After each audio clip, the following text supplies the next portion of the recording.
You know those moments in life when your world just shatters? When grief hits you so hard, it twists everything you thought you knew, turning it into a whirlwind of pain and raw anger. Well, get ready, Emmerdale fans, because that's exactly where Tracy Robinson is right now. And next week, her heartbreak is going to explode in a way that will leave us all reeling. The unthinkable ban: no dingles allowed. Can you even imagine?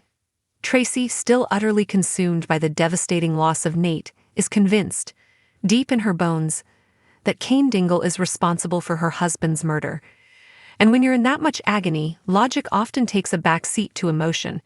So, in a move that will send shockwaves through the village, Tracy is taking drastic, heartbreaking action. She's banning the entire Dingle clan from Nate's funeral. Yes, you read that right. The family that Nate was inextricably linked to, the very people who are also grieving his loss, are being told to stay away. Tracy's grief has morphed into a laser-focused rage aimed squarely at Kane, and by extension his entire family. Belle's well-intentioned mistake. It all kicks off when sweet, well-meaning Belle Dingle tries to do a good deed. She overhears Tracy making those agonizing funeral arrangements, and her heart goes out to her. Thinking she can offer some comfort, perhaps even bridge the chasm of animosity, Belle approaches Tracy to talk about Kane. She tries to reason with her, pointing out that no one truly knows what happened to Nate, how he died. It's a genuine attempt to soothe, to bring some sense to the chaos. But here's the thing about profound grief: it can twist even the kindest words into something venomous. In her incredibly fragile and emotional state, Tracy completely misinterprets Belle's efforts. Instead of hearing reassurance, Tracy hears accusation. She snaps, believing Belle is actually accusing her of being Nate's killer. It's a gut-wrenching misunderstanding born from unimaginable pain. And then, the bombshell. Full of a rage that only profound sorrow can ignite, Tracy unleashes her fury on Belle, declaring that none of her family are welcome at Nate's funeral. Poor Belle is left utterly stunned, reeling from the sudden, sharp blow of Tracy's words. Kane's double whammy of pain. When the news reaches Kane, it's like another punch to the gut. He's already living a nightmare. Not only is he grieving his own son, but he's also being wrongly accused of murder. Now, on top of everything, his entire family is being denied the chance to say their final goodbyes to Nate. It's a cruel twist of the knife, deepening his already immense pain. You can almost feel the helplessness radiating from him. How do you fight against such raw, misplaced anger?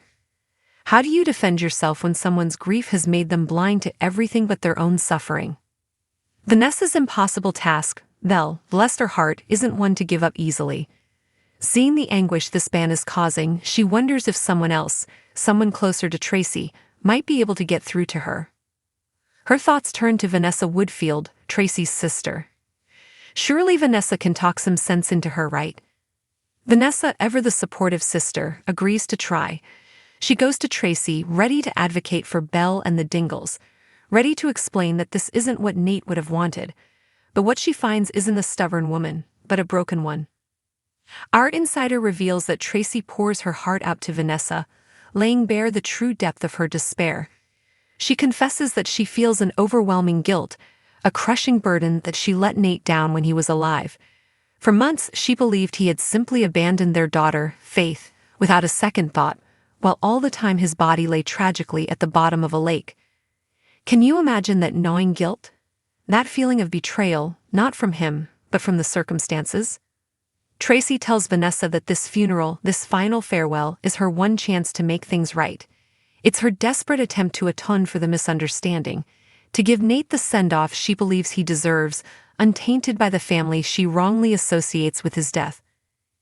And in that moment, seeing her sister's raw, unadulterated pain, Vanessa crumbles. She realizes she can't go into bat for Belle and the Dingles. How can you argue with such profound, grief-stricken guilt? How can you demand access for others when someone feels this is their sole opportunity for redemption? The unanswered question, a farewell denied? So, as the day of the funeral looms, we're left with the heartbreaking question: will Nate's family truly be denied the chance to say farewell to one of their own? Will Tracy's grief-fueled ban hold firm? The emotional stakes couldn't be higher, and it's clear that this storyline is going to pull at our heartstrings like never before. What do you think will happen?